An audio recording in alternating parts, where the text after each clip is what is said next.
Hello guys, তোমাদের মাঝে আবার একটা ছোট্ট একটা ব্লগ নিয়ে চলে আসলাম। এই মুহূর্তে তোমরা দেখতে পাচ্ছ, আমরা এখন রওনা দিয়েছি শুটিংয়ের জন্য। আমরা যে জায়গাটা যাব তা ভাবলাম যে তোমাদের মাঝে একটু শেয়ার করি। জায়গাটা কেমন, ভালো কি খারাপ, তোমরা আমাকে কমেন্ট করে বলবে।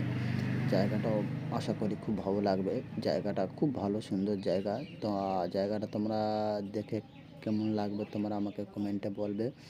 আর আশা করি তোমরা আমাকে একটু সাপোর্ট করবে। আমাকে সাপোর্ট করলে আরও ভালো ভালো ভিডিও তোমাদের মাঝে আপলোড। হ্যালো গাইস, তোমরা দেখতে পাচ্ছ আমি সেই জায়গাটায় চলে এসেছি, তোমাদের যে জায়গাটা দেখাবো বলেছিলাম।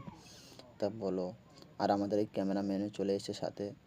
তা বলো তোমরা জায়গাটা কেমন, ভালো কি খারাপ, তোমরা আমাকে কমেন্টে বলবে। আর এই জায়গাটা কোথায় সেটা কমেন্টে বললে আমি রিপ্লাই দিয়ে দেবো। তোমরা আমাকে ভালোবাসা দিও, সাপোর্ট করো। জায়গাটা ভালো থাকলে লাইক কমেন্ট শেয়ার করো। আমি এই মুহূর্তে ভিডিও শুরু করলাম। হ্যালো গাইস, আমাদের ভিডিও শ্যুট শুরু হয়ে গেছে। এই মুহূর্তে আমাদের ম্যাডাম নাচ শেখাচ্ছে। আমরা একটু মায়ের সাথে ভুলে যাচ্ছিলাম, তো ওই জন্য আমাদের নাচ শেখাচ্ছে ম্যাডাম। তা ভিডিওটা যদি সম্পূর্ণ ভালো লেগে থাকে তা লাইক কমেন্ট শেয়ার করবে। আর ভিডিওটা আপলোড হবে।